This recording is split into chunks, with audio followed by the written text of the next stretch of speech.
Hello everyone, मैं हूं advocate Rahul Mishra और आज की वीडियो में हम लोग ये समझने की कोशिश करेंगे उन 5 पॉइंट्स के बारे में जिनसे आपको फ़ायदा मिलेगा 376 के झूठे मुकदमे में। जी हाँ, मैं आज आपको 5 ऐसे पॉइंट बताऊंगा जिनका इस्तेमाल करके आप अपने आप को फॉल्स केसेस से बचा सकते हो, झूठे मुकदमे से आप बाहर आ सकते हो एफआईआर होने के बाद भी।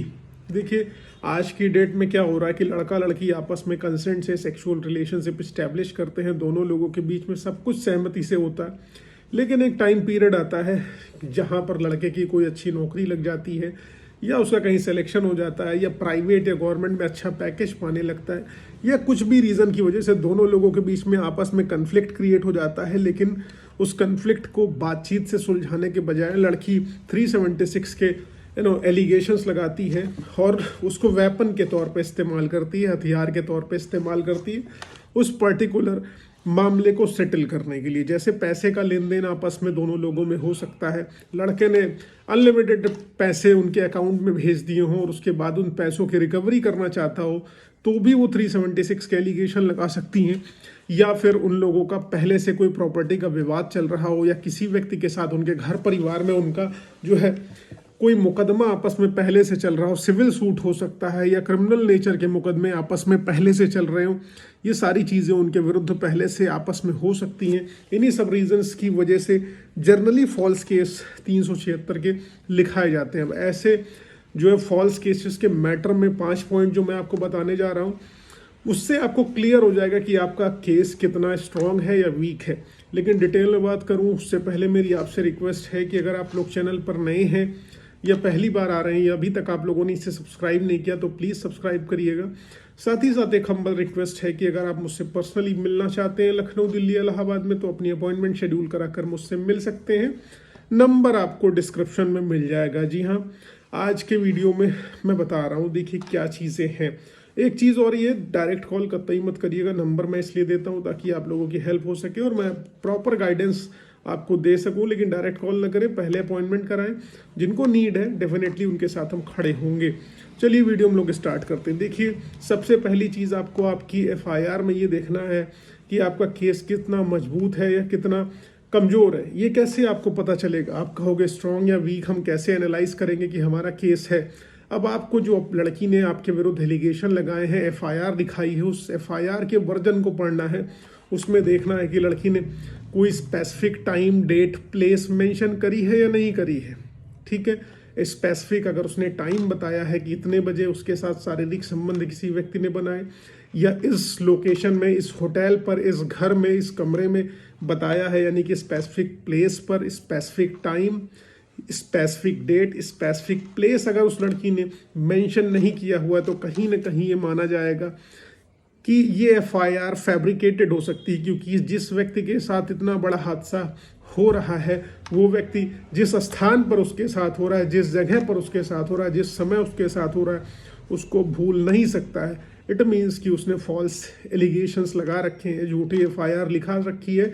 इस कंडीशन में जहां पर ये चीज़ें आपकी एफआईआर से मिसिंग होंगी, आपको डेफिनेटली कोर्ट में, प्रोसीडिंग में, अरेस्टे में, बेल में, एफआईआर क्वेश्चनिंग में, चार्जशीट क्वेश्चनिंग में फ़ायदा मिलने वाला है। इवन डिस्चार्ज एप्लीकेशन तक में आपको इसका फ़ायदा मिलने वाला है। अब दूसरी चीज़ ये देखनी है कि लड़की ने 161 के स्टेटमेंट में कहा है, क्या कहा है।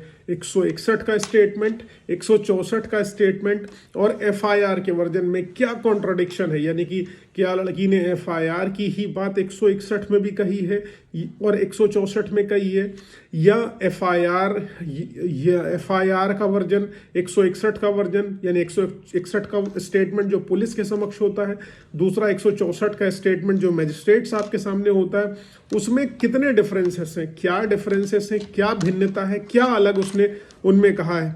अगर उन्हीं जो एफआईआर का वर्जन है उसी वर्जन को रिपीट नहीं किया, कुछ नई स्टोरी लेके चली आ रही है, तो इससे क्लियर होगा उसके साथ वास्तविक में जो हुआ था उसको याद ही नहीं है, यानी कि वो झूठ बोल रही है। कहीं ना कहीं इससे आपको डेफिनेटली हेल्प मिल जाएगी। अगर एफआईआर में 161 में, 164 में उसके भिन्नता है, कॉन्ट्राडिक्शन है, तो आपको इसमें लाभ मिल जाएगा। अब उसके तीसरी चीज़ क्या है कि लड़की ने अगर खुद से मेडिकल कराने से मना कर दिया है जहां पर लड़की ने इमीडिएटली मेडिकल कराया है 72 आवर्स के अंदर, लड़की ने अगर मेडिकल कंडक्ट कराया हुआ है तो उस कंडीशन में क्या होगा, उस कंडीशन में ये अगर उसका मेडिकल पॉजिटिव निकल के आता है तो आप दोषी हो गए। लेकिन जहां पर मेडिकल उसने कराया लेकिन कुछ नहीं निकल के आया, कोई इंटरनल एक्सटर्नल इंजरी उसकी बॉडी पर निकल के नहीं है, तो क्लियर कट ये साबित हो जाएगा कि उसके साथ किसी प्रकार का फिजिकल रिलेशनशिप, फिजिकल असॉल्ट नहीं किया गया है, वो कंप्लीटली झूठ बोल रही है। ठीक है। और उसके बाद जहां उसने खुद से मेडिकल कराने से मना कर दिया है, ये तो सोने पे सुहागा वाली बात हो जाएगी कि लड़की ने खुद से मेडिकल एग्जामिनेशन कराने से मना कर दिया है। उस कंडीशन में आपको बहुत बड़ा एडवांटेज मिल जाने वाला है। ठीक है। उसके बाद चौथी चीज़ जो आपको देखनी है, डीएनए रिपोर्ट। डीएनए रिपोर्ट बहुत मायने रखती है रेप केसेस में, क्योंकि इसकी वैलिडिटी 6 मंथ की होती है। 6 महीने के भीतर अगर किसी प्रकार के शारीरिक संबंध बनाए गए हैं तो वो निकल कर चले आते हैं।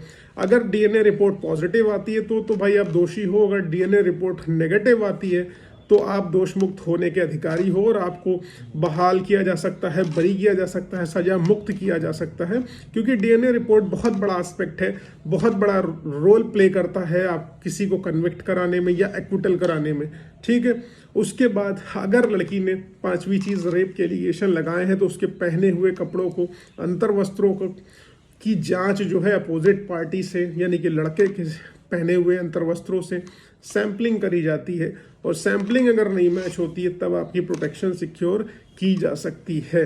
तो ये ध्यान रखिएगा कि ये सारी चीज़ों का इस्तेमाल करके, इन सारी चीज़ों का अगर आप इस्तेमाल करते हैं, अपने विवेक का इस्तेमाल करते हैं, उसके बाद तो आपकी प्रोटेक्शन डेफिनेटली निश्चित होगी। लेकिन अगर नहीं करते हैं तो भाई जेल की चक्की पीसना तो आपका जन्मसिद्ध अधिकार हो जाएगा। तो उम्मीद है ये जानकारी आपको समझ आई है, पसंद आई है, इससे आपको कुछ ना कुछ हेल्प मिलेगी।